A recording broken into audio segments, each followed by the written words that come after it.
How y'all like doing roast me, man? I always tell Brandon I don't do roast me because I'm a sensitive ass nigga, and I've been done fought somebody after the show. It's good that you know that though. Yeah, a lot of niggas think that they can get on there because they might be the top roaster in their neighborhood, but like nigga, it's different out here.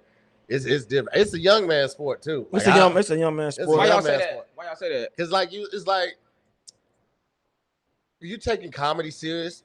You want niggas to know you for a joke or a set or a fire ass show that you did, right? Mm-hmm. You don't want niggas coming up to you be like, nigga, I like roast meat, then just immediately start roasting you. Be like, nigga, I don't even know you. So like when we roast, it's like we roast our homies. Like I ain't going around roasting random ass niggas like that. I don't even like roasting no more. Like that ain't like nigga. I'm trying to get these bags now. Right. So like, you saying to hear like because you Brandon, you know too, like because y'all don't roast me so much that people just see you and be like roast session. Yes. For sure. Immediately walk up. Strangers will walk up on you on the street and just like start roasting like my nigga. That ain't how we do it. And like they want that energy from the classroom. Like nigga, I don't know you, bro. Right. I don't know. I ain't even been on roast me in 3 seasons. Niggas still do it to me when they see me out. It's like I tried to distance myself from that because I didn't want that to be my calling card. Like I don't want people. I want you to come up with me good energy, nigga. I like this video you did, that video, word this hard, Zoom with the homies. I don't like when niggas come up like, nigga, I love Joe roast me. No, you didn't, nigga. I was trash. I was intentionally trash because I didn't want to go back, nigga. I didn't. It's a very fun show. It's a very funny show, but it's like you got to walk around with that energy. When everybody hitting, it's the funniest. Everybody on. You got to keep that energy with you at all times because that's what niggas gonna know you from. But that's why that y'all said it's a young man sport because it's like. Even on my roast me that didn't go good, niggas still be like, I saw you on roast me. Yeah. Hey, you want to do a side roast me? I'm like, no, nigga. Like, side roast me. Yeah, because they have like a lower tier episode of some fake roast me's all over America. Oh, everywhere. Yeah. Oh, yeah. Okay. Yeah. What's the name tried to start his own? Remember the Shea Frost tried to start his own shit? Yeah. I think it was in the classroom and everything. That nigga just... That took the whole premise. Took the whole premise. Hey, you think they still trying to do a TV show, or they just said, "Fuck it, we just go keep it online"? I mean, you might as well. Like, well, we're trying to tour now. The next step is tour. There we go. So yeah, the next step is tour, and I like it, man. I take it for what it is. I don't try to run or hide from it. I enjoy it. I thoroughly enjoy it. You know, people do come up to roast, but at the same time, they're showing love. You know what I'm saying? Mm-hmm. They show love and I don't take it. I don't. You know what I'm saying? It's admiration to me. It's like you admire me, bro. Like you know, and I respect that. I don't take it. I don't take it in no form. I appreciate it. Actually, it's appreciative that you take the time out to watch the shit, and then you do know me. Like, I be shocked. Like, I ain't gonna hold you. Like 2 days ago, I was in Walmart and some white boys walked up to me. Oh yeah. And I was, and just to know, actually, they were the second within my time. This the second. Like, I ain't gonna say the second, but like the second set of white people who knew me, and I was shocked. I was in Louisville, Kentucky. And a white dude knew me, and I was like, I really watch it. And, you know people really watch it. Yeah, bro. And I just, hey, nigger.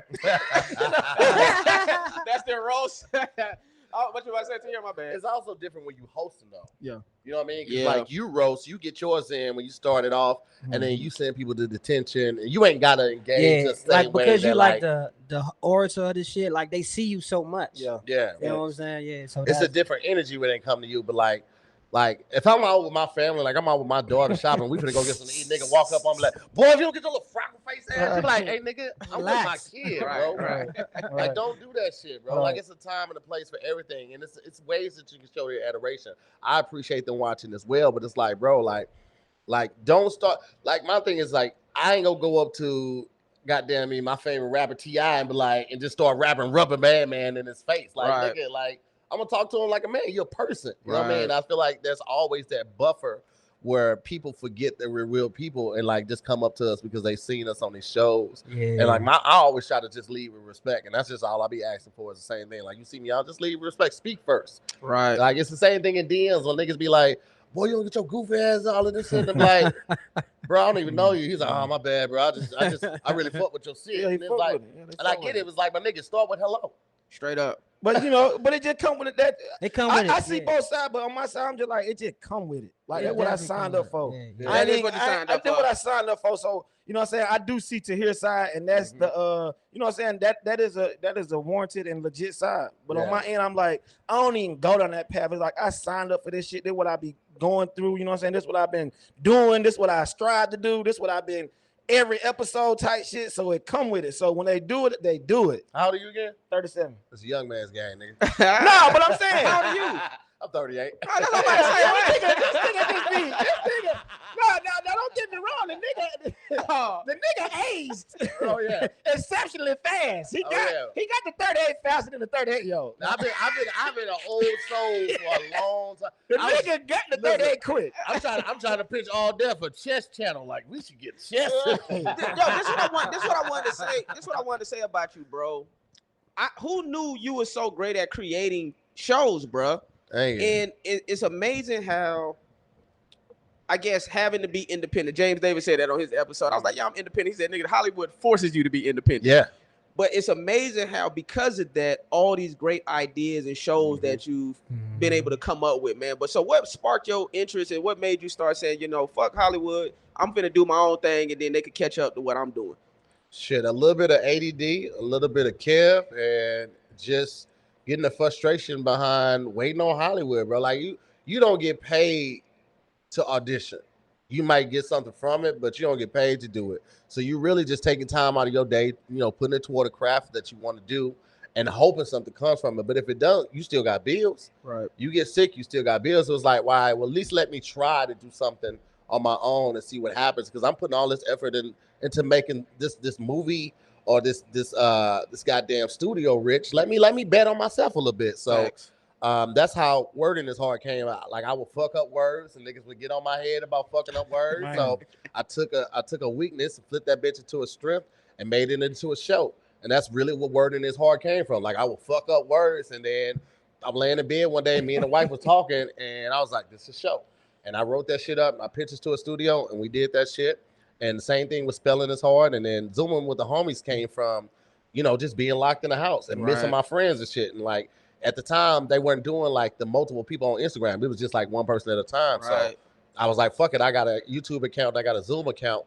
Let's just hop on Zoom. And the first episode went from like damn near 6 hours. And then we had to scale it back and did it for 2 hours. But we was doing that bitch Monday through Friday.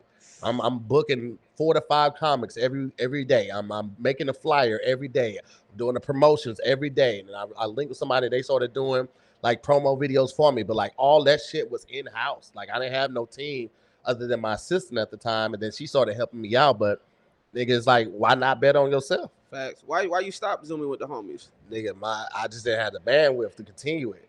Yeah. Like once we started back touring, once the world opened back up, we started touring. Me and Kev were out 3 weekends out of the month. While I'm in town, I still got to film Squadcast. I got to do Damn Internet You Scary. I got to do me and my wife's podcast. I still got to do regular videos and still audition. I just didn't have the bandwidth to do all of that and still be present as a father and a husband. Right. You know what I mean? So like then you prioritize, but like, well, nigga, I'll bring it back. And the plan is to bring it back, but maybe just like once a week. We'll just shoot like 5 episodes in a day at the studio and just knock it out. So that way I get a month's worth every time we shoot and just bring it like that. But, if I had the budget, because like I had flipped it to the point where I had Zooming with the Homies on a podcast, the company I work with as well. So I'm doing ads on Zooming with the Homies. So I'm doing ads on Squadcast, More to the Story, Wording Is Hard, Zooming with the Homies. Nigga, I'm getting checks from every direction. Damn. And I'm still going to do that shit. But, it's just about like what's important to you right now. The most important thing to us is outside of my personal endeavors, like getting the app up, getting Kev on Stage Studios up. We have 55,000 subscribers, but we trying to get to 100,000 subscribers. Then we trying to get distribution. That's great. Right. You know what I mean? Like I'm gonna do the math right now. 55,000 times. Just. Oh, it's some good bread. How much the subscription is? I don't know, man. Maybe like $5.99. No, you know, $50. Now I'm a nigga don't know. I'm rounding up, nigga. $6 times 55,000. You said 55,000. My bad. 55K a month. Now. But y'all gotta understand. This a month now. You gotta understand. 330,000 a month. Oh, that's good money. But here's the thing. Taxes, street money. We own our studio. Okay. We gotta pay on that every month. Okay. We got employees at the studio. We gotta pay on that every month. Okay. We have day workers. We gotta pay on that every month. So we haven't taken me, Kev, Tony, Angel. Anytime we do the workplace comedy, the challenge show, anything, we haven't been paid anything. Okay, y'all put it back into it goes right back into it, right? Like, because we had to figure out a new system for like uploading, and then it getting us like disseminated into all the avenues like Roku and Apple and all that shit. So like they get you on the back end, bro. Like that $5.99 and shit that people pay from Apple and the Google Play Store. Right. Like we may see a couple dollars of that because they be hitting us over the head with the shit. So like we had to go back and restructure the infrastructure and everything. So like it's a learning process, bro. But like we can say we own that bitch outright. Ain't no silent partners. Ain't nobody can come in and tell us, oh, you guys can't do this episode like that. Nigga, nah, we gonna do exactly how the fuck we want to do it. Straight up. And we hire black cameramen, we hire black directors, producers. All our shit is like, we definitely doing nepotism, nigga. Y'all been doing that shit for years in Hollywood, nigga. We definitely doing it.